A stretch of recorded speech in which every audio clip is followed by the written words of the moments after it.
Assalamualaikum warahmatullahi wabarakatuh. Bismillahirrahmanirrahim. Alhamdulillahil mustawjibi bi kulli kamal, al-man'uti bi kulli ta'dhim wa jamal.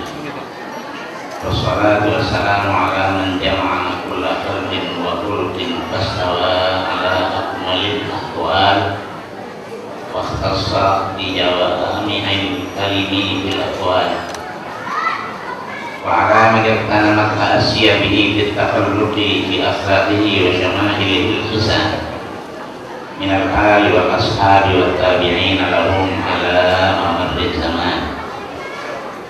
Amma ba'du, faqad qala Allah ta'ala wa huwa asdaqul qailin, wa idh ta'adzana rabbukum la in syakartum la azidannakum wa la in kafartum min 'adzabi lasyadid. Wa qala ta'ala fi ayatin ukhra,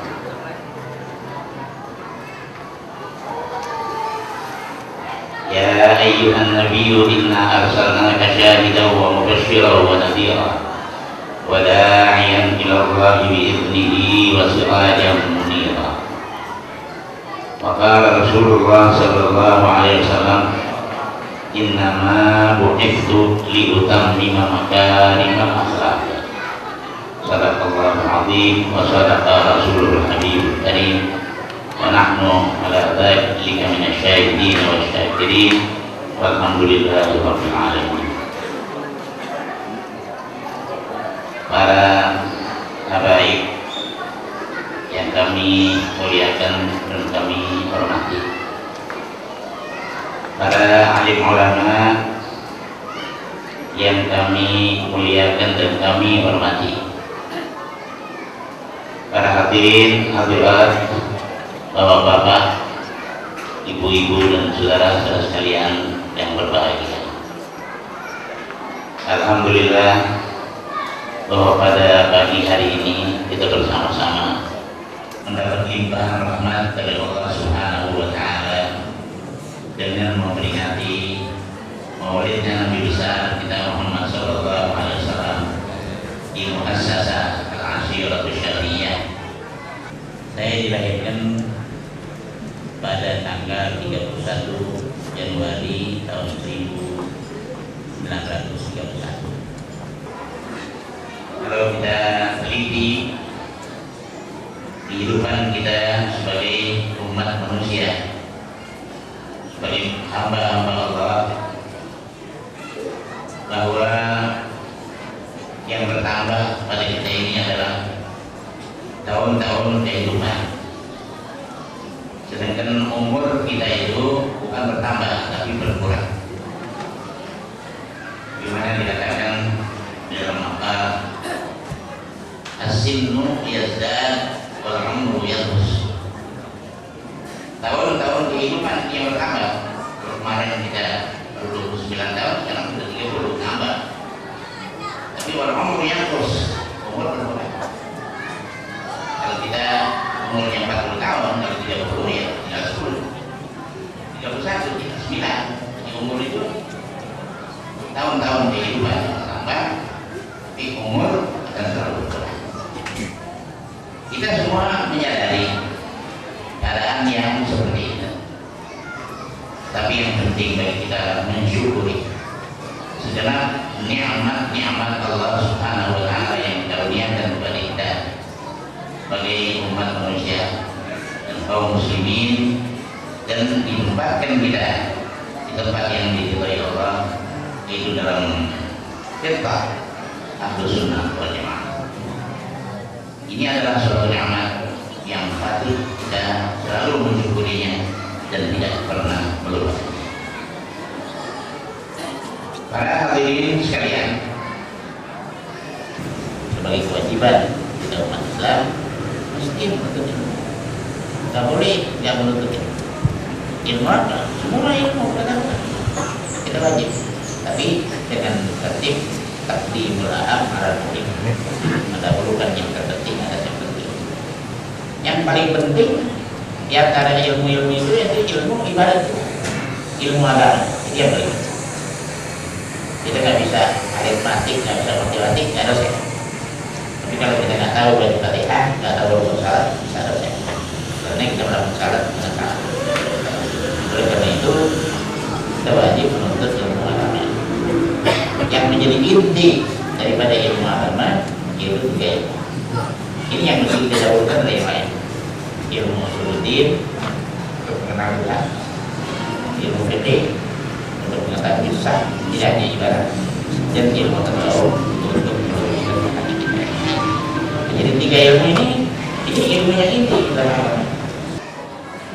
Kita sebagai manusia dalam hidup ini tidak boleh sunyi daripada melakukan dua hal yang berbeda di dalam hidup ini, yaitu mensyukuri tiap-tiap nikmat yang dikaruniakan Allah kepada kita, dan yang kedua kita bersikap sabar atas segala musibah dan cobaan yang melanda kita. Dan syukur dan sabar ini adalah dua sifat utama dari orang yang beriman. Bagaimana sabda Rasulullah Sallallahu Alaihi Wasallam, ajaban di amril mu'min inna amrahu kullahu lahu khairun wa laysa dzalika li ahadin illa lil mu'min. In asabathu sarra'u syakara fa kana khairan lahu wa in asabathu dharra'u sabara fa kana khairan. Rasulullah bersabda, ajaban li amril mu'min, saya kagum melihat keadaan seorang mukmin, bahwa segenap sesuatu yang jatuh pada dirinya merupakan kebaikan buat dia. Kalau dia diberikan kesenangan, dia bersyukur kepada Allah, dan kalau dia ditimpa kemalangan, musibah, dia bersabar. Tidak ada hal ini kecuali bagi orang yang beriman saja. Atas syukur dan sabar yang dapat kita laksanakan ala hasabil istita'ah, kira-kira kemampuan kita syukuri lagi. Jadi syukur, kita syukuri. Kita dapat bersyukur terhadap syukur, kita syukuri lagi. Syukur terhadap kesyukuran atas bersyukur, kita syukuri lagi. Semuanya ini syukur. Ini adalah perbuatan Allah Subhanahu wa Ta'ala. Walaupun pada hakikatnya itu dari kita, ya pada zahirnya dari kita, tapi hakikatnya semua dari Allah Subhanahu wa Ta'ala. Sebab syukur kita ini berhajat kepada syukur. Yang kita boleh bisa syukur, ini satu nikmat dari Allah yang patut kita syukur. Lantas kita bisa bersyukur atas nikmat yang diberikan Allah, patut kita syukuri lagi. Begitu dengan tidak ada habisnya. Syukur di atas syukur. Itu kata syair, syukur lillahi wajibun. Ya, syukur kepada Tuhan itu adalah wajib. Dan mensyukuri ini juga wajib. Terusnya tidak ada. Makanya bersyukuri birrahu wa syukruhu min birrihi. Gimana kita bisa mensyukuri nikmat Allah padahal syukurnya ini masih nikmat Allah juga. Jadi yang punya kita yang mana? Tidak ada. Ini semuanya yang adalah karunia daripada Allah Subhanahu wa Ta'ala.